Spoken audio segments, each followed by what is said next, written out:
चलो यूनिवर्सल स्कूलना बधाने जय श्री कृष्ण। ऑनलाइन एज्युकेशन में आप सौનું हार्दिक स्वागत है। चेप्टर नंबर 4 एकाउंट पार्ट 1 ની અંદર આપણે આમનોંધનું પ્રકરણ અત્યારે ચાલે છે। આ પ્રકરણની અંદર આજે લેક્ચર નંબર 20 આ 20મા લેક્ચરમાં આજે આપણે ઉદાહરણ નંબર 11 ભણશું। જેટલા દાખલા બાકી રહી ગયા છે એ ધીમે ધીમે આવતા જાય છે। હવે અહીંયા રીત વાઇઝ દાખલા સંપૂર્ણ રીતે પૂરા થાય છે। टोटल 7 રીતવાળા આપણે દાખલાઓનો અભ્યાસ કર્યો છે અને હવે તમે આખા પ્રકરણની અંદર તમે જે પણ કંઈ વ્યવહાર ભણ્યા હતા એનું મિક્સ વ્યવહારવાળા દાખલા હવે ચાલુ થઈ રહ્યા છે। એટલે કે બધા રીતના વ્યવહાર આની અંદર મૂકેલા હશે, બધા જ પ્રકારના વ્યવહાર। પાના નંબર છે 79 79 પાના નંબર ઉદાહરણ નંબર 11 અને શ્રી ઓમકાર ટ્રેડર્સના ચોપડે તમારે આમનોંધ લખવાની છે। રકમ એમ કે છે કે શ્રી ઓમકાર ટ્રેડર્સના નામે શરૂ કરેલા ધંધાના નીચેના વ્યવહારો તેમની આમનોંધમાં લખવાના છે। 2014 ઓક્ટોબર મહિનો છે, તારીખના ખાનામાં 2014 અને ઓક્ટોબર માસ આપણે લખી નાખીએ છીએ એક વખત। વિગત ખાતાવહી પાના નંબર ઉધાર રૂપિયા જમા રૂપિયા, રાઇટ હેન્ડ સાઈડ બીજું પાનું એનું દોરેલું છે। તો એ રીતે દાખલો આપણે સ્ટાર્ટ કરી દઈએ। હવે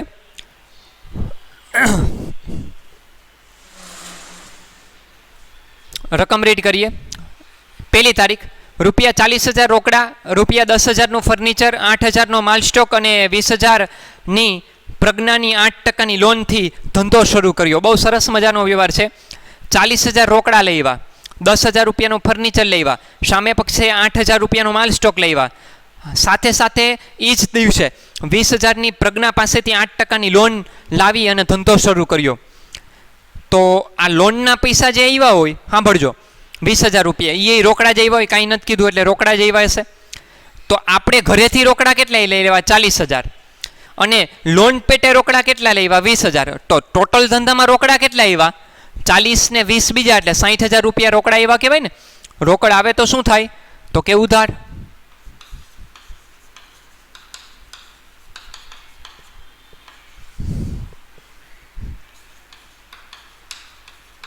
साठ हज़ार हजी एक बार समझावी दऊं। आ 60,000 केवी रीते? तो कि आपणे घरेथी रोकड़ा केटला लेवा? 40,000।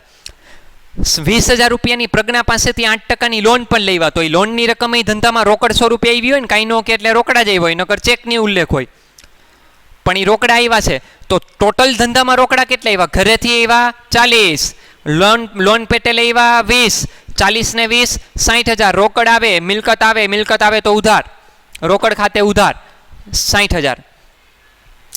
10,000 रुपया फर्निचर लेवा, फर्निचर ई मिलकत, मिलकत आवे उधार,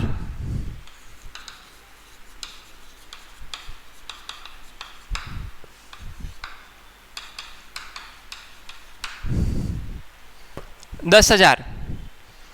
त्यार पछी मालनो स्टॉक 8,000 रुपया लेवा, माल स्टॉक ई मिलकत, चालू मिलकत, मिलकत आवे तो उधार,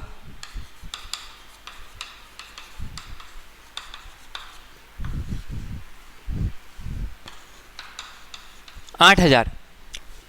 चौथी वस्तु तरीके प्रज्ञा पासेथी तमे लोन लीधी, तो लोननी रकम धंधानुं देवुं कहेवाय। प्रज्ञा आपने पैसा आपनार, लाभ आपनार, लाभ आपनार खाते जमा करो, देवुं ऊभुं कर्युं कहेवाय। ते प्रज्ञानी लोन खाते, जो प्रज्ञा खाते लखता नहीं, पहेला कही दऊं छुं, ते प्रज्ञानी लोन खाते जमा केटला? तो के 20,000 रुपया।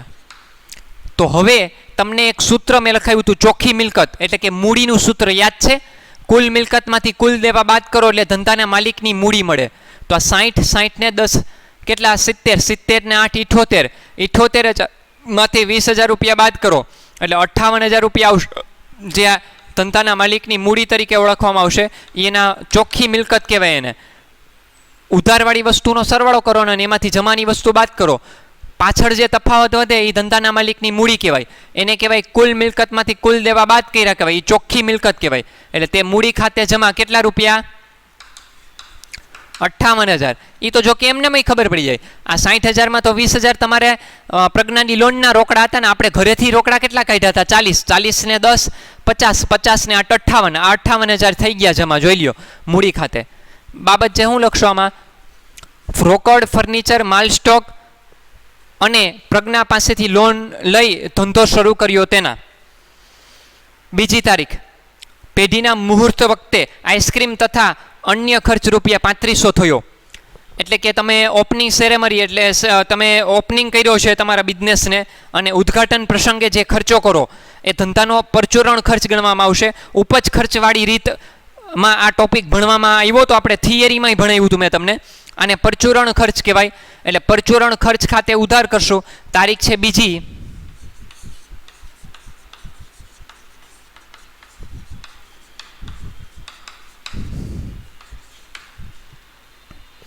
કેટલાનો ખર્ચ કર્યો છે તો કે ₹3500. અને આ તો રોકડા જ દીધા હોય, છૂટક દીધા હોય બધા અલગ અલગ લોકોને પૈસા. ગોર બાપાને દક્ષિણા દીધી હોય, આઈસ્ક્રીમ વાળાને દીધા હોય પૈસા, બરાબર છે, તો એ રોકડા જ દીધા હોય. એટલે રોકડ જાય તો જમા બાબત છે. ઉદ્ઘાટન પ્રસંગે ખર્ચ કર્યો તેના, ઉદ્ઘાટન પ્રસંગે ખર્ચ કર્યો તેના. ત્રીજી તારીખ, બેંક ઓફ બરોડામાં ₹25,000 ભરી ખાતું ખોલાવ્યું. બેંકમાં પૈસા ભરી અને ખાતું ખોલાવ્યું. હવે આ તો તમારા માટે હાવ ઇઝી થઈ જવા જોઈએ વ્યવહાર. બેંક આપણી પાસેથી પૈસા લેનાર બને તો લેનાર ખાતે શું થાય? ઉધાર થાય. 3 તારીખ,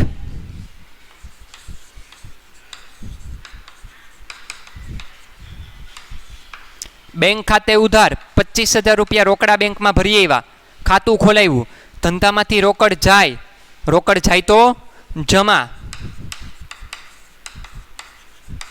એકદમ ઇઝી વ્યવહાર છે. અહીં બાબત છે શું લખશો? બેંકમાં રોકડા ભરી ખાતું ખોલાવ્યું તેના.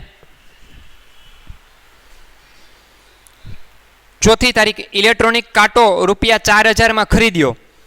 ઇલેક્ટ્રિક વજન કાંટો, તોલ માપ કરવાના સાધનો, યાદ આવ્યું?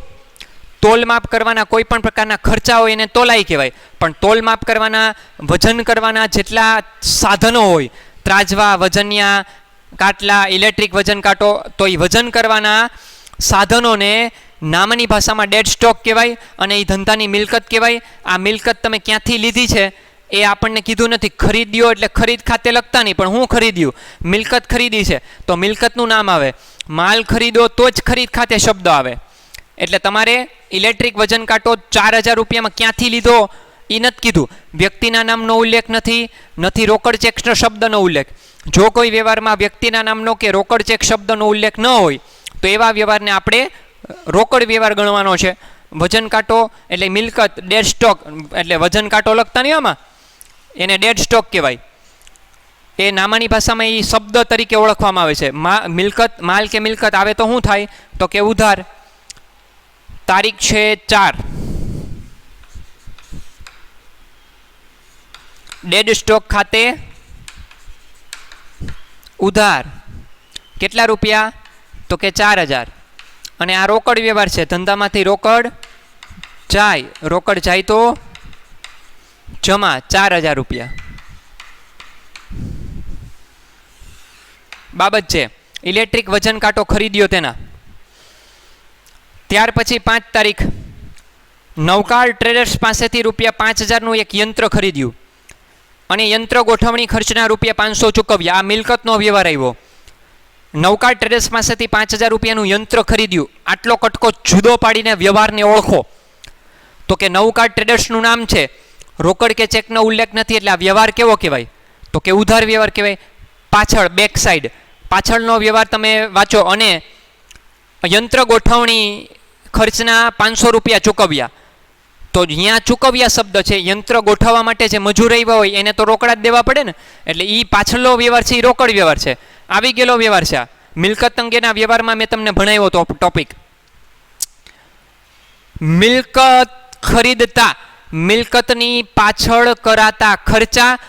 હવે રિવિઝન જ કરાવું છું. બધા જ પ્રકારના વ્યવહાર એટલે આ ચેપ્ટરનું રિવિઝન છે. આ મિલકત પાછળ કરાતા ખર્ચા ખર્ચ ખાતે કદી ઉધાર ન થાય, પણ આવા ખર્ચા હંમેશા મિલકતમાં ઉમેરવામાં આવે છે. આ યંત્ર જુઓ તો તમે ₹5000 લીધું હતું પણ એને ગોઠવવાનો ખર્ચ 500નો થયો, તો આ યંત્ર પડ્યું કેટલામાં? પડતર કિંમત કેટલી? ₹5500 કહેવાય, 5500. તો ₹5500 તમને આ મિલકત પડી. મિલકત ધંધામાં આવે છે, યંત્ર એ મિલકત છે, મિલકત આવે તો ઉધાર કરશું. એટલે તારીખ 5, યંત્ર ખાતે ઉધાર 5,500 500 શેના ચડાવ્યા? ગોઠવવાનો ખર્ચ પડ્યું કેટલામાં? 5,500. પછી આ 5,000નું યંત્ર, આમાંથી 5,000નું યંત્ર તમને ઉધાર ઉપર આપ્યું છે. કોણે? એ ખબર કેમ પડે ઉધાર ઉપર આપ્યું છે? તો કે નવકાર ટ્રેડર્સ છે. નવકાર ટ્રેડર્સનું નામ છે, રોકડ કે ચેકનો ઉલ્લેખ નથી. હું આટલા વ્યવહારની વાત કરું છું. જો ફરીથી વાંચી દઉં છું.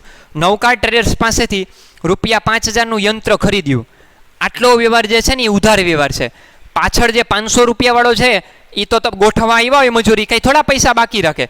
એ તો કેટલા બધા આવ્યા હોય, 3-4 જણા આવ્યા હોય તો એ કંઈ પૈસા બાકી રાખે? 500 રૂપિયા દઈ દો એટલે અંદર વેચી લેશે બધાય.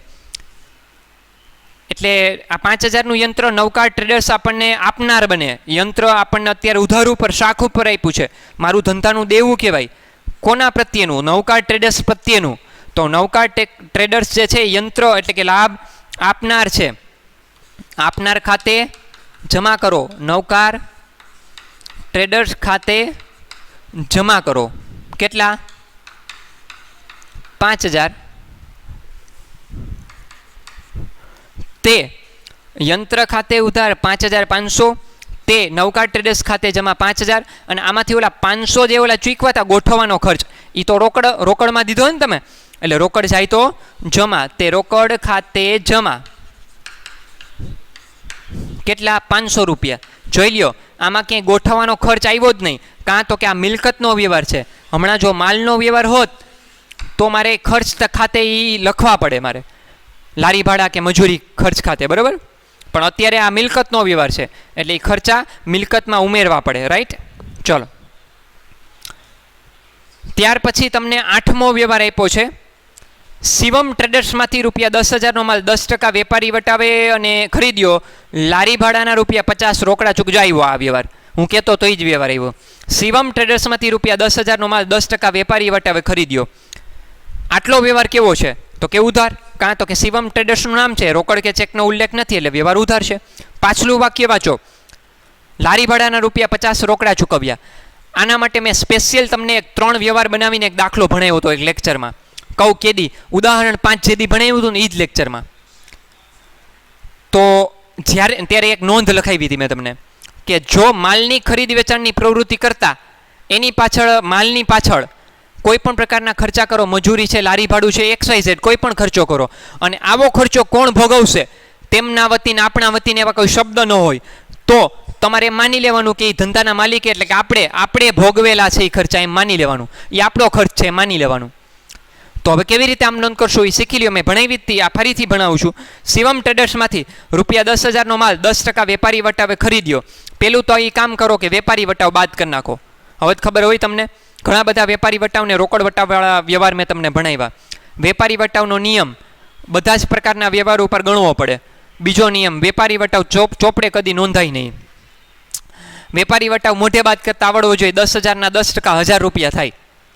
કોઈ પણ રકમના 10% કરો એટલે તમારે પાછળથી એક મીંડું તમારે કાઢી નાખવાનું. 10% કરો તેથી એટલે ₹1,000 આવે. 1,000 બાદ કરો એટલે ₹9,000 આવે. બાદ જ થાય ને ડિસ્કાઉન્ટ. તો વેપારી વટાવ ગણાય ખરા પણ ચોપડે નોંધાય નહીં. એટલે 9,000થી માલની ચોખ્ખી રકમથી હિસાબી ચોપડે નોંધ થશે. તો માલની ખરીદી કરી, માલ આવે છે, માલ કે મિલકત આવે તો શું થાય? તો કે ઉધાર થાય. તારીખ કેટલામી છે? 8મી તારીખ. ખરીદ ખાતે ઉધાર કેટલા? 9,000. બરોબર, ધ્યાનથી સાંભળજો. 9,000 કેમ ગોઈતા? 10,000માંથી 10% વેપારી વટાવ બાદ કર્યો. હજી એક ખાતું ઉધારવું પડે. ક્યુ? તો કે લારી ભાડાના ₹50 રોકડા ચૂકવ્યા. હવે કોણ ભોગવશે? તેમના વતીને, આપણા વતીને એવો કોઈ શબ્દ નથી. તો તમારે માની લેવાનું કે આપણે એ ખર્ચ ભોગવવાનો છે. ₹50 લારી ભાડું છે એ આપણે ભોગવવાનું છે. જો તેમના વતી શબ્દ હોત તો એ ખર્ચો આપણો ન કહેવાય, એનો કહેવાય. સમજાય બાપણ? અત્યારે એવું નથી. તો ₹50 રોકડા આપણે ચૂકવા છે એમ માની લઈ છીએ, આપણે ભોગવી લઈ છીએ. લારી ભાડું ધંધાનો ખર્ચ ખાતે શું થાય? ઉધાર.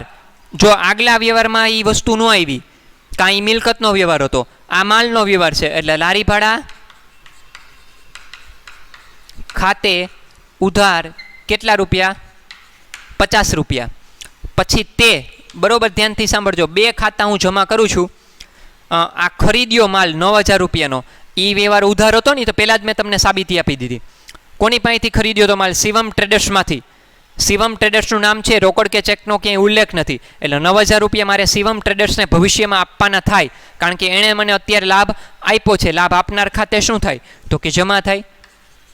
શિવમ ટ્રેડર્સ ખાતે જમા. કેટલા રૂપિયા? તો કે 9,000. અને આ 50 રૂપિયા જે છે એ રોકડ જાય તો જમાના નિયમથી રોકડ ખાતે જમા થાય. કેટલા? 50 રૂપિયા. થોડુંક સાઉથ છે ઓલું લખ્યું, છેલ્લે લખ્યું છે, પણ થોડુંક લખવું પડે એમ છે, કારણ કે આ દાખલો મોટો છે એટલે અહીં મારે ઘણા બધા વ્યવહાર આવશે. ફરીથી આમ નોંધ બોલું છું. ખરીદ ખાતે ઉધાર 9,000, લારી ભાડા ખાતે ઉધાર 50, તે શિવમ ટ્રેડર્સ ખાતે જમા 9,000, તે રોકડ ખાતે જમા 50. બે ખાતા ઉધાર, બે ખાતા જમા. 9,050 ઉધાર અને 9,050 જમા બાબત છે. શિવમ ટ્રેડર્સ પાસેથી માલ ખરીદ્યો તથા લારી ભાડાના ચૂકવ્યા તેના. ચલો, ત્યાર પછી છે 10મી તારીખ. લારી ઘરભાડું રૂપિયા 7,000 રોકડેથી ચૂકવ્યું અને જિંદગીનું વીમા પ્રીમિયમ રૂપિયા 1200 ચેકથી ચૂકવ્યું. હવે આને તમારે ભેગો કરવો એ વ્યવહાર તો ભેગો કરી શકાય છે, પણ બરોબર ધ્યાનથી સાંભળજો. ઘરભાડું રોકડેથી ચૂકવાનું છે એટલે ઘરભાડું પાછો અંગત ખર્ચ કહેવાય. એટલે ઘરભાડા ખાતે ઉધાર ન થાય. કાં તો કે ઘરભાડું એટલે તો ઘરનું ભાડું એટલે તો અંગત ખર્ચ થયો. અને ધંધાના માલિકના અંગત ખર્ચા કયા ખાતે નોંધાય? ડાયરેક્ટ જવાબ આપો. ઉપાડ ખાતે નોંધાય. તારીખ કેટલામી આવશે? 10મી તારીખ.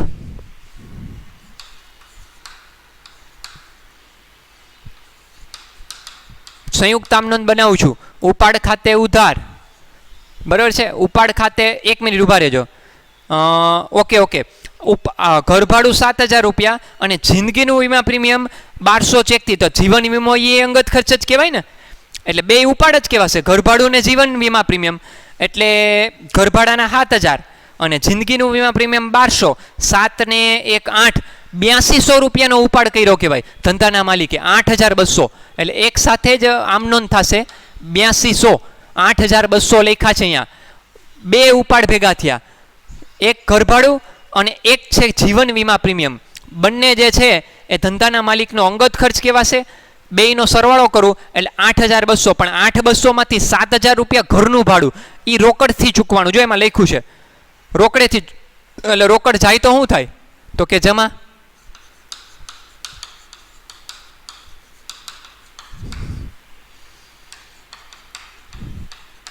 રોકડ ખાતે જમા. અને 1200 રૂપિયા જે છે જીવન વીમા પ્રીમિયમ, જો એમાં લખ્યું છે એ ચેકથી ચૂકવાનું છે. તો આપણા વતી જીવન વીમા પ્રીમિયમ જે છે એ વીમા કંપનીને કોણ પૈસા ચૂકવશે? તો કે બેંક. તો બેંક લાભ આપનાર ખાતે શું થાય? તો કે જમા. બેંક ખાતે જમા. અને ખાલી વીમા પ્રીમિયમ હોય ને તો એ ધંધાનો ખર્ચ કહેવાય. તો તમારે વીમા પ્રીમિયમ ખાતે ઉધાર કરવું પડે, બરાબર. આગનું વીમા પ્રીમિયમ હોય તો આવશે એવા વ્યવહાર. આપણે આવી ગયા છે એવા વ્યવહાર. જીવન વીમા પ્રીમિયમ ને આગનું વીમા પ્રીમિયમ. આગનું વીમા પ્રીમિયમ એ ધંધાનો ખર્ચ કહેવાય. બાબત જે હું લખશો, ઘરભાડું રોકડેથી ચૂકવ્યું તથા જીવન વીમા પ્રીમિયમ ચેકથી ચૂકવ્યું તેના. ચલો, ત્યાર પછી છે 12મી તારીખ. આકાશ ટ્રેડર્સને રૂપિયા 5,000નો માલ 10% વેપારી વટાવે અને જો 10 દિવસમાં નાણાં ચૂકવે તો 10% રોકડ વટાવ ની શરતે વેચ્યો. તો અત્યારે તો આપણે વ્યવહાર ઉધાર ગણવો પડે ને. આવો વ્યવહાર મેં ભણાવ્યો હતો ગયા લેક્ચરમાં. આપણે આકાશ ટ્રેડર્સને 5,000નો માલ 10% વેપારી વટાવે અને જો 10 દિવસમાં નાણાં ચૂકવી જાય, તેની તારીખવાળો વ્યવહાર હતો. આજે 10 દિવસનો શરત રાખી છે, તો 10% રોકડ વટાવ આપણે એને આપવાનો થશે. પણ અત્યારે તો આ વ્યવહાર ઉધાર કહેવાશે ને, એટલે હું રોકડ વટાવની ગણતરી કરીશ નહીં. રોકડ વટાવનો નિયમ છે, વ્યવહાર રોકડ હોવો જોઈએ. અત્યારે ઉધાર વ્યવહાર છે. આપણને આકાશ ટ્રેડર્સે માલ વેચ્યો આપણે એને, તો એણે આપણને કોઈ પૈસા આપણને અત્યારે આપ્યા નથી. આપ્યા હોય તો એમાં ઉલ્લેખ હોવો જોઈએ. એટલે અત્યારે આખો વ્યવહાર ઉધાર છે. ઉધાર વ્યવહાર ઉપર પાછો વેપારી વટાવ ગણવાનો ભૂલાઈ ન જાય, એ ધ્યાન રાખજો. એ તો ગણવો જ પડે. એટલે વેપારી વટાવ આપણે 5,000ના 10% 500 રૂપિયા થાય. કરવું હોય તો કરો કેલ્ક્યુલેટરમાં. 5,000 કેલ્ક્યુલેટરમાં લખી ગુણ્યાની નિશાની, પછી 10 અને ટકાની નિશાની પ્રેસ કરવાની, એટલે 500 રૂપિયા સ્ક્રીન ઉપર તમને દેખાશે. માઇનસની નિશાની બરાબર કરો એટલે ડાયરેક્ટ જવાબ મળે 4500 રૂપિયા. 4500 રૂપિયાનો માલ તમે આકાશ ટ્રેડર્સને વેચ્યો. અત્યારે ઉધાર વ્યવહાર છે. ઉધાર વ્યવહારમાં હંમેશા વેપારીનું કે ગ્રાહકનું નામ જોડાયેલું હોય, દેવા લેણાના સંબંધ ઊભા થાય. આકાશ ટ્રેડર્સ મારી પાસેથી માલ લેનાર, લેનારના નિયમથી લેનાર ખાતે શું થાય તો કે ઉધાર થાય. 12મી તારીખ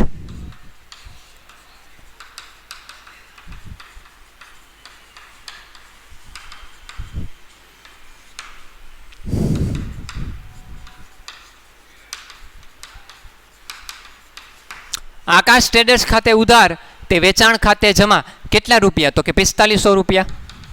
માલની ચોખ્ખી રકમ વેપારી વટાવ બાદ કર્યા પછીની રકમ.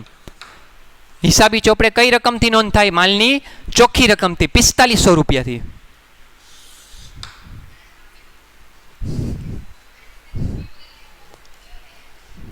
ચલો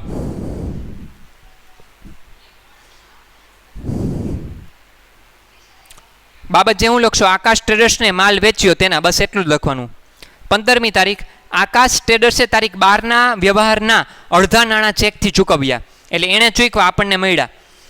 12મી તારીખે આપણે શું શરત રાખી હતી કે જો આકાશ ટ્રેડર્સ આપણને 10 દિવસમાં નાણાં ચૂકવી જાય તો એને 10% વધારાનો રોકડ વટાવ આપશું. તો કઈ તારીખે માલ વેચ્યો તો એને 12મી તારીખ ગણો. 12, 13, 14 ને 15 બરોબર ચોથા દિવસે, બરોબર ચોથા દિવસે આકાશ ટ્રેડર્સ આપણને પૈસા આપી ગયા.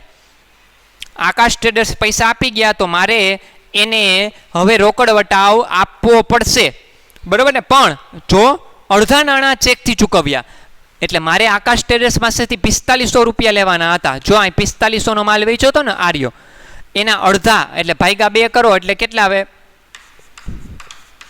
2250 રૂપિયા. 22 દુ 44 ને 50 બીજા એટલે 100 બીજા એટલે 4500 રૂપિયા થાય. સમજાય છે બાબત? તો હવે તમે 2250 કેલ્ક્યુલેટરમાં લખો. રોકડ વટાવ તમારે બાદ કરવો પડશે ને. આપણે શરત રાખી હતી એની અરે કે 10 દિવસમાં એ આપણને નાણાં આપી જાય. તો આ તો ચોથા દિવસે જ પૈસા આપી ગયો, પણ જેટલા આપી જાય એના ઉપર રોકડ વટાવ ગણી શકાય. કેટલા પૈસા આપી ગયો તો કે અડધા, તો અડધા ઉપર રોકડ વટાવ અપાય. એટલે 2250 રૂપિયા જે છે એને ગુણ્યા 10 અને ટકા એટલે તમને સ્ક્રીન ઉપર 225 રૂપિયા દેખાશે. હું કેલ્ક્યુલેટરમાં એટલે કરાવું છું, આ બધી વસ્તુ મોઢે કરી શકાય એવી, આ એટલી બધી અઘરી નથી.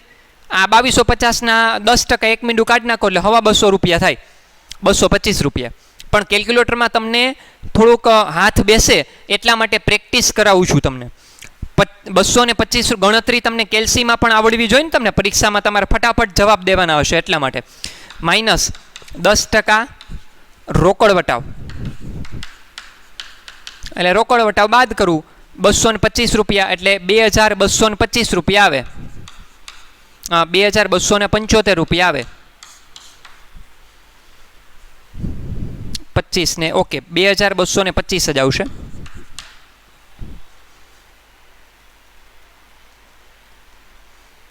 એક મિનિટ, 2225 બાદ કરવાના ને, ઓકે એટલે 2025 રૂપિયા આવશે.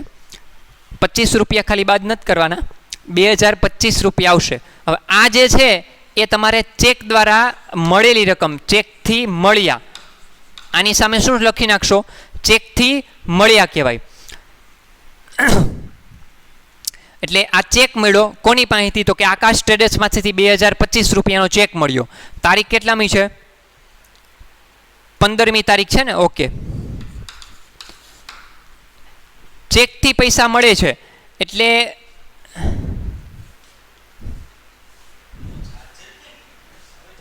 ચેકથી પૈસા મળ્યા છે. ચેક ક્યાં ભરી આવશો? બેંકમાં ભરી આવશો ને તમે. 2025 રૂપિયાનો ચેક જે છે એ બેંકમાં ભરવા જશો એટલે બેંક ચેક લેનાર બને. લેનારના નિયમથી લેનાર ખાતે તો કે ઉધાર, બેંક ખાતે ઉધાર કેટલા? 2025 રૂપિયા ચેક મળ્યો. હવે આપણે એને રોકડ વટાવ આપ્યો કહેવાય ને. આપણે એની પાસેથી લેવાના હતા ખરેખર 4500, પણ 2250 રૂપિયા આપણને આપી ગયા. તો 2250 નહીં આપે હવે આપણને. આપણે એની એ શરત રાખી હતી ને કે જો તમે 10 દિવસમાં નાણાં આપી જશો તો આપણે 10% રોકડ વટાવ આપણે આપશું. તો એને 2250 અડધા નાણાં આપ્યા એટલે 225 રૂપિયા 10% લેખે મેં એને વટાવ કાપી દીધો. એટલે એણે મને 2025 રૂપિયા જ આપ્યા, ઓછા આપ્યા. તો મેં એને વટાવ આપ્યો કહેવાય. આપેલ વટાવ ધંધાનો ખર્ચ, ખર્ચ કે નુકસાન ખાતે ઉધાર. રોકડ વટાવ ગણાય ખરા અને ચોપડે નોંધાય પણ ખરા, યાદ રાખજો. પણ વ્યવહાર કેવો હોવો જોઈએ? રોકડ વટાવ ગણવા માટે વ્યવહાર રોકડ હોવો જોઈએ. આપેલ વટાવ ખાતે ઉધાર, 225 રૂપિયા. આ બેયનો સરવાળો કેટલો થવો જોઈએ? 2250 રૂપિયા. 2000 અને 200 બીજા એટલે 2200 અને 25 બીજા એટલે 50 રૂપિયા. એટલે તે પૈસા આપનાર તરીકે કોણ? આકાશ ટ્રેડર્સ ખાતે. આકાશ ટ્રેડર્સ પૈસા આપનાર ખાતે જમા. પણ દેવા લેણાના ખાતા હંમેશા પૂરી રકમથી બંધ થાય, એટલે કે 2250 રૂપિયાથી બંધ થાય. એ નિયમ મેં તમને લખાવ્યો છે, રાઈટ? બાબત છે આકાશ ટ્રેડર્સ પાસેથી અડધી રકમનો ચેક મળ્યો તેના. ક્લિયર? ચલો, ત્યાર પછી 18મી તારીખ આકાશ ટ્રેડર્સે 700 રૂપિયાનો આપણને માલ જે છે એ પરત કર્યો. આકાશ ટ્રેડર્સનું નામ છે, રોકડ કે ચેકનો ઉલ્લેખ નથી, વ્યવહાર ઉધાર કહેવાય. આકાશ ટ્રેડર્સે 700 રૂપિયાનો માલ પાછો આપ્યો. હવે 700 રૂપિયાનો માલ પાછો આપ્યો તો આને વેચાણ પરત કહેવાય ને. વેચેલો માલ પાછો આવે છે એટલે વેચાણ પરત ખાતે ઉધાર કરો. તારીખ કેટલામી આવશે? 18મી તારીખ. વેચાણ માલ પરત ખાતે ઉધાર. કેટલા રૂપિયાનો માલ પાછો આવ્યો? તો કે 700 રૂપિયાનો. યાદ રાખજો બધું, હમણાં છેલ્લે પાછું ભેગું થાય બધું. 700 રૂપિયાનો માલ પાછો આપ્યો અને તે માલ પરત આપનાર કોણ? આકાશ ટ્રેડર્સ. વ્યક્તિ પ્રકારનું ખાતું ઉધાર વ્યવહારમાં સંકળાયેલું હોય છે. માલ આપનાર છે, આપનાર ખાતે પરત આપનાર ખાતે જમા. આકાશ ટ્રેડર્સ ખાતે જમા. કેટલા રૂપિયા? તો કે 700 રૂપિયા. બાબત છે આકાશ ટ્રેડર્સે માલ પરત કર્યો તેના. હવે બરોબર ધ્યાનથી સાંભળજો. જો આકાશ ટ્રેડર્સને કુલ માલ કેટલાનો વેચો? આપણે એની પાસે કેટલા લેવાના છે? 4500 રૂપિયા લેવાના છે. હું એક આ બાજુ ટપકાવી રાખું છું. 4500 માંથી હમણાં 15મી તારીખે તમને 2250 રૂપિયાનો માલ પાછો આપી ગયા હતા, એટલે ચેક આપી ગયા હતા અડધી રકમનો. 15મી તારીખના રોજ એણે 2250 રૂપિયાનો ચેક ભલે 2025નો આપ્યો, પણ એનું ખાતું તો બંધ થયું. 2250થી જ બંધ થયું હોય ને, અડધા પૈસા જ ગણાય એના. અડધા આપી દીધા. તો હવે આપણે અડધા લેવાના ને એની પાસેથી. કેટલા લેવાના? અડધા લેવાના, 2250 રૂપિયા. પણ હજી યાદ રાખજો 2250 નહીં આપે આકાશ ટ્રેડર્સ. કાં? તો કે આકાશ ટ્રેડર્સે 18 તારીખે 700નો માલ પાછો આપી ગયા. તો હવે 700 બાદ કરવા પડે એમાંથી. એટલે 700 રૂપિયા બાદ કરું એટલે 1550 રૂપિયા લેવાના થાય મારે. આટલા બાકી. આ આખો વ્યવહાર આકાશ ટ્રેડર્સ વાળો છે. એ પછી હું સમજાવીશ તમને, હજી એકવાર આગળ આવશે આપણે વ્યવહાર. પણ ટપકાયું એટલા માટે કે આપણે વળી પાછું અલગ વચ્ચે વ્યવહાર આવશે તો આ ભૂલી જઈશો તમે બધું. ચલો, ત્યાર આ ભૂસી નાખું છું હવે.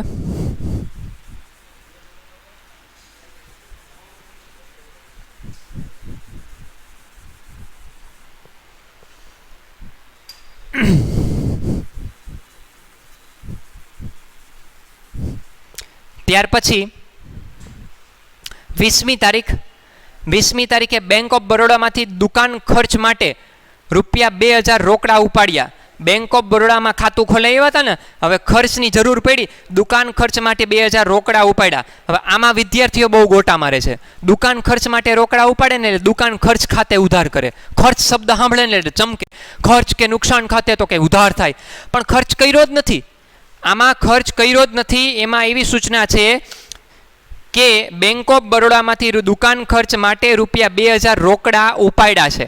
હવે 2000 રૂપિયા રોકડા ઉપાડ્યા તો ખર્ચ કર્યો જ નથી. રોકડ આવે છે, રોકડ આવે તો શું થાય? ઉધાર થાય. એટલે તારીખ 20મી તારીખ છે, ખર્ચ કર્યો નથી, ખર્ચનું નામો નિશાન આમ નોંધમાં ન આવે. ધંધામાં રોકડ આવે છે એટલે રોકડ આવે તો ઉધાર કરીએ. રોકડ ખાતે ઉધાર. અને તે પૈસા કોણે આપ્યા તમને? તો કે બેંકમાંથી ઉપાડી એવા. બેંક લાભ આપનાર ખાતે જમા. દુકાન ખર્ચ હજી કર્યો જ નથી. દુકાન ખર્ચ કરવા માટે બેંકમાંથી પૈસા રોકડા ઉપાડ્યા છે એટલે દુકાન ખર્ચ આમાં આવે નહીં. તો શું આવે? ધંધામાં રોકડ આવે. રોકડ ખાતે ઉધાર, તે બેંક ખાતે જમા. 2000 રૂપિયા ઉપાડ્યા છે, 2000.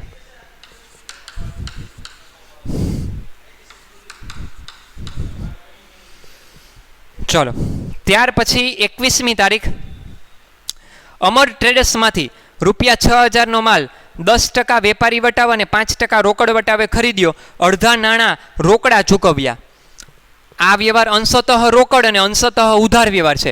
એટલે અહીંયા આપણે થોડીક ગણતરી કરવી પડશે. એ સમજાવી દઉં છું પહેલાં તમને.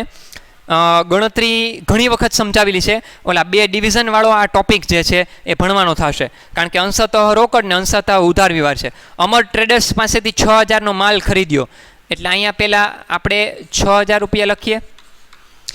6000 રૂપિયા જે છે એમાંથી તમારે 10% વેપારી વટાવ બાદ કરવાનો. સૌથી પહેલું કામ એ કરી નાખો. 10% વેપારી વટાવ જે છે એ આપણે બાદ કરીએ એટલે 600 રૂપિયા આવે. 6000ના 10%. સાથે કેલ્ક્યુલેટરમાં કરવું હોય તો કરતા જજો. 6000માંથી 600 રૂપિયા બાદ કરો એટલે 5400 રૂપિયા આવે. હવે આ 5400માંથી આપણે આવી રીતે પણ ડિવિઝન પાડી શકાય. 2 ડિવિઝન પાડીએ. લેફ્ટ હેન્ડ સાઈડ છે ને એ ઉધાર વ્યવહાર ગણીએ છીએ. અમર ટ્રેડર્સનો એ કરી નાખું અહીંયા. એટલે આ બાજુ 5400ના અડધા કેટલા થાય? 2700 રૂપિયા થાય. 2700. તો ઓલી બાજુ પણ 2700 રૂપિયા તમે અમર ટ્રેડર્સમાંથી માલ ખરીદ્યો છે. 10% વેપારી વટાવ ને 5% રોકડ વટાવે. અડધા નાણાં રોકડા ચૂકવ્યા. એટલે આ બાજુનો વ્યવહાર જે છે એ અમર ટ્રેડર્સવાળો વ્યવહાર જે છે એ આ ઉધાર વ્યવહાર ગણવામાં આવશે. જ્યાં વ્યક્તિનું નામ હોય એ ઉધાર વ્યવહાર. અને ઓલી બાજુનો વ્યવહાર છે ને એ રોકડા ચૂકવ્યા એટલે એ ગણ લઉં છું. ગમે એ સાઈડ ગમે એ ગણી શકાય, એવું કાંઈ જરૂરી નથી. પણ તમારે આ જમણી બાજુ રોકડ જે છે એ ચૂકવા એમ માની લો. તો હવે આ ઉધાર છે, આ રોકડ વ્યવહાર. તો આ બેમાંથી આ 2700 આ બાજુ ને 2700 ઓલી બાજુ 5400ના 2 ભાગ પડ્યા ને. શું કામ? અડધા નાણાં ચૂકવા છે રોકડા, તો અડધા બાકી રેખા હોય ને. જો અડધા બાકી ન રેખા હોય તો એ લોકોએ મને ચોખવટ કરવી પડે કે બાકીની રકમ ચેકથી ચૂકવાની. તો આ 2700 રૂપિયા જે રોકડા ચૂકવાના એ વ્યવહાર રોકડ છે. આ ઉધાર વ્યવહાર. તો ઓલો 5% રોકડ વટાવ છે એ કયા વ્યવહાર ઉપર બાદ કરું? અહીંથી કે ઓલી બાજુથી? તો કે જમણી બાજુથી. કાં તો કે એ રોકડ વ્યવહાર છે. રોકડ વ્યવહાર ઉપર જ હંમેશા રોકડ વટાવની ગણતરી થાય. 2700 રૂપિયાના 5%. કોઈ પણ રકમના 5% કરો હોય ને પાછળથી એક મીંડું કાઢવાનું. પછી જે રકમ વધે ને એના અડધા કરી નાખો. 270 વધે. 270ના અડધા 10% હોય તો અડધા ન થાય. તો 270 જ ધ્યાનમાં લેવાય. અત્યારે જો 5% રોકડ વટાવ છે. તારીખ કેટલામી છે? 21મી તારીખ. બરોબર છે. 5% રોકડ વટાવ છે એટલે 5% રોકડ વટાવ જે છે એ બાદ કરી નાખીએ આપણે. -5% રોકડ વટાવ એટલે આના 135 રૂપિયા આવશે. એ બાદ કરો. 2700 રૂપિયામાંથી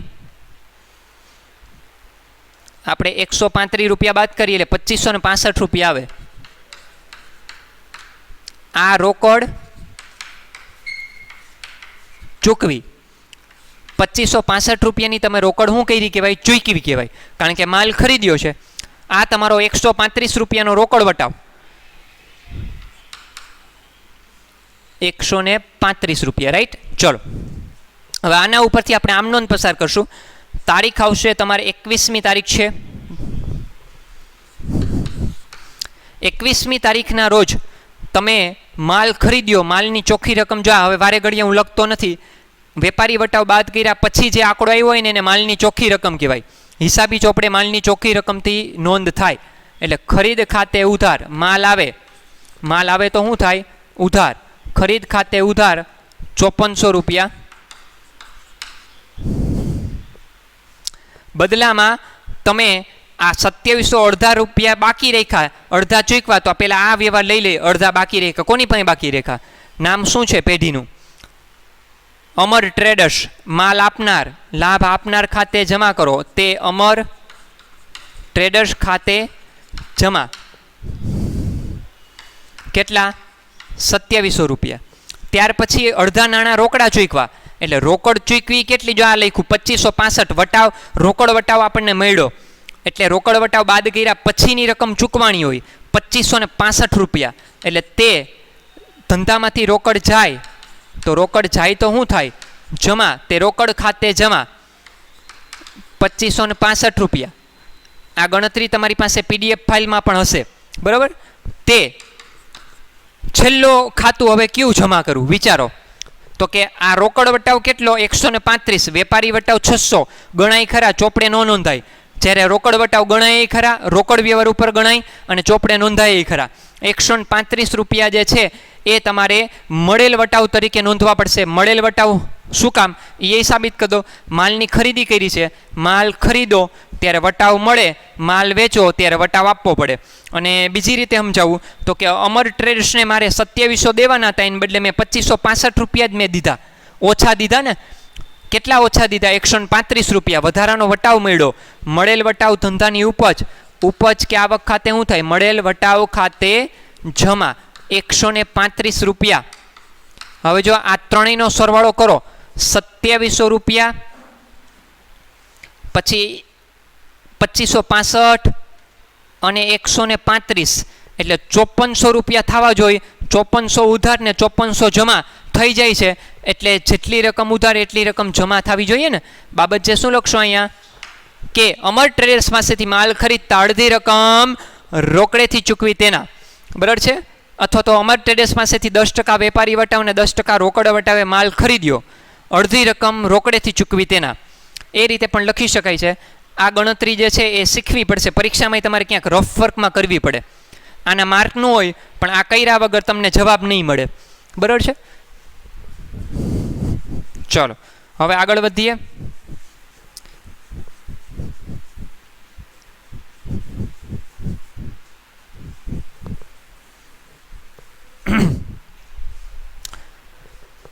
ત્યાર પછી તારીખ છે 24મી તારીખ. 500 રૂપિયાનો માલ મહિલા વિકાસ ગૃહમાં ધર્માદામાં આપ્યો. 24મી તારીખ. હવે મહિલા વિકાસ ગૃહ છે એટલે એની અંદર મહિલાઓ છે કે જેમને સાચવવામાં આવશે, વિકાસ ગૃહ છે, એમની અંદર તમે ધર્માદામાં આપ્યો છે માલ. હવે આને ધર્માદા ખર્ચ કર્યો કહેવાશે. ખર્ચ કે નુકસાન ખાતે શું થાય? તો કે ઉધાર થાય. એટલે ધર્માદા ખર્ચ ખાતે ઉધાર કરશું. ચલો, ધર્માદા ખર્ચ ખાતે ઉધાર.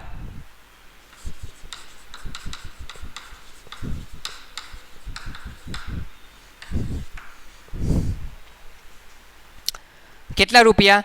500 રૂપિયાનો માલ આપ્યો છે. આને કહેવાય અન્ય રીતે માલની જાવક. અન્ય રીતે માલની જાવક હંમેશા ખરીદ ખાતે જમા થાય. એટલે તે ખરીદ ખાતે જમા 500 રૂપિયા. બાબત જે લખાશે અહીંયા, મહિલા વિકાસ ગૃહમાં માલ આપ્યો તેના. હવે 3-4 વ્યવહાર છે પણ હવે આમાં સમય એમ નથી એટલે મારે આ લેફ્ટ હેન્ડ સાઈડ છે એ ભૂસીને દોરવું પડશે. બરાબર છે? છેલ્લે આપણે 24મી તારીખ હમણાં આપણે ભણ્યા, ધર્માદા ખર્ચ ખાતે ઉધાર તે ખરીદ ખાતે જમા. અન્ય રીતે માલની જાવક છે એટલે હંમેશા ખરીદ ખાતે જમા થાય. ત્યાર પછી મેં લેફ્ટ હેન્ડ સાઈડ દોર્યું છે ભૂસીને, ત્યાં હું લખીશ હવે, એટલે ત્યાં ધ્યાન આપજો. 25મી તારીખ નમૂના તરીકે ₹750, 750નો માલ મફત વહેંચ્યો. એટલે આ બિનઆર્થિક વ્યવહાર ન કહેવાય, કહી દઉં છું પહેલાં. મફત આપણે વહેંચ્યો છે. હવે મફતમાં માલ વેચો તો તમારે જાહેરાત ખર્ચ કર્યો કહેવાય ને. મફત મળે તો બિનઆર્થિક કહેવાય, પણ આ તો મફત વહેંચ્યો છે. બરાબર? એટલે આપણા માટે જાહેરાત ખર્ચ કર્યો કહેવાશે. ખર્ચ કે નુકસાન ખાતે શું થાય? તો કે ઉધાર થાય. એટલે 25મી તારીખ જાહેરાત ખર્ચ ખાતે ઉધાર 750. જ્યારે નવા પાના ઉપર જાઓ ત્યારે તારીખ, વિગત, ખાતા વહી, પાના નંબર, ઉધાર રૂપિયા, જમા રૂપિયા એવું લખવાની જરૂર નથી. બરાબર? અને આને અન્ય રીતે માલની જાવક કહેવાય. તો આ પણ તમારે ખરીદ ખાતે જ આ રકમ જમા થશે. આનો તો સ્પેશિયલ ઉદાહરણ 5 આખો દાખલો ગણાવ્યો તો મેં તમને.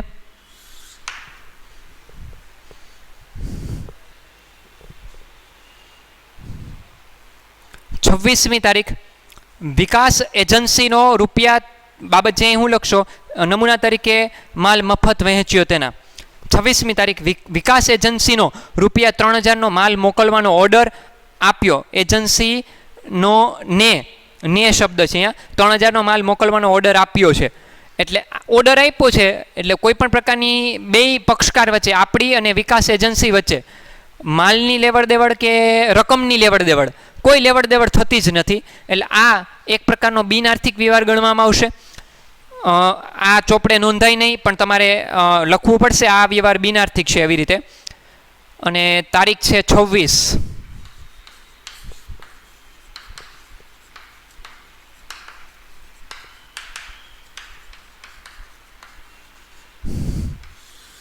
આ બિન આર્થિક વ્યવહાર છે અને અહીં તમારે રકમના ખાનામાં ડેશ કરી નાખવાનું, કારણ કે એ રકમ સરવાળામાં ધ્યાનમાં નથી લેવાની એટલે અહીંયા ડેશ આવે, રકમ લખવાની જ ન હોય. જોકે ત્યાર પછી 28મી તારીખ ધંધાના માલિક કે જેણે ₹2000નો માલ તથા પુત્રની ટ્યુશન ફી ભરવા માટે ₹800 રોકડા ધંધામાંથી લઈ ગયા. 2000નો માલ લઈ ગયા, પુત્રની ટ્યુશન ફી ભરવા માટે 800 રોકડા ધંધામાંથી લઈ ગયા. બે અંગત ખર્ચ કેવા છે? અંગત વપરાશ માટે માલે લઈ ગયા છે અને રોકડા રૂપિયા લઈ ગયા. એટલે ધંધાના માલિકનો આ ઉપાડ ગણવામાં આવશે. ઉપાડ તરીકે એને નોંધશું. ₹2000નો માલ તથા પુત્રની ટ્યુશન ફી ભરવા માટે 800 રોકડા ધંધામાંથી લઈ ગયા છે. તો 2000 ને 800 ટોટલ ₹2800નો ઉપાડ ગણવામાં આવશે. 28મી તારીખ ધંધાના માલિક લાભ લેનાર બને. અંગત વપરાશ માટે માલ અને રોકડા બંને થઈને કુલ ₹2800નો લાભ લઈ ગયા. લાભ લેનાર ખાતે ઉધાર ₹2800. આ 2800માંથી ₹2000નો માલ લઈ ગયા તો આને અન્ય રીતે માલની જાવક કહેવાય. એટલે એ ખરીદ ખાતે જ જમા થાય. અન્ય રીતે માલની જાવક હંમેશા ખરીદ ખાતે જમા થાય. બહુ સરસ મજાનો દાખલો છે, વ્યવસ્થિત રીતે ગણી લેજો. ₹2000 અને ₹800 રોકડા લઈ ગયા. ધંધામાંથી રોકડ જાય તો જમા ₹800. ઉપાડ ખાતે ઉધાર 2800, તે ખરીદ ખાતે જમા 2000 અને તે રોકડ ખાતે જમા 800. બાબત છે ધંધામાંથી માલ તથા રોકડ અંગત વપરાશ માટે લઈ ગયા તેના. આમ લખો તોય ચાલે, અથવા તો ધંધામાંથી માલ તથા પુત્રની ટ્યુશન ફી ભરવા માટે રોકડા ચૂકવ્યા તેના. માલ લઈ ગયા તથા પુત્રની ટ્યુશન ફીના ધંધામાંથી ચૂકવ્યા તેના, એમ પણ ચાલે. 31મી તારીખ પ્રજ્ઞાની 8%ની લોન પર 3 માસનું વ્યાજ ચૂકવ્યું. એટલે પ્રજ્ઞા પાસેથી લોન લઈ આવ્યા હતા તો કે હા, પહેલી જ તારીખે જ્યારે દાખલો ચાલુ કર્યો ને ત્યારે પહેલો જ વ્યવહાર આપણે લોનવાળો વ્યવહાર એમાં હતો, ઇન્ક્લુડ હતો.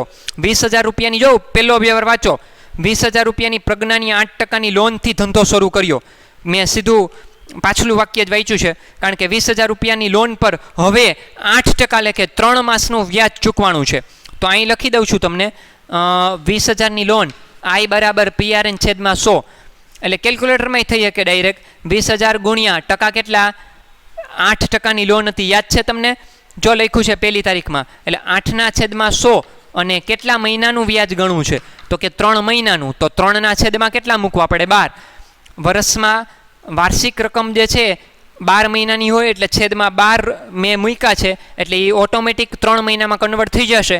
20000 કેલ્ક્યુલેટરમાં કરો, ગુણ્યાની નિશાની 8%, એટલે ₹1600 દેખાશે તમને. 8 દુ 16, 1600 ને 3 મહિનામાં કન્વર્ટ કરો એટલે 1600 ગુણ્યા 3 ભાગ્યા 12 એટલે આવશે ₹400.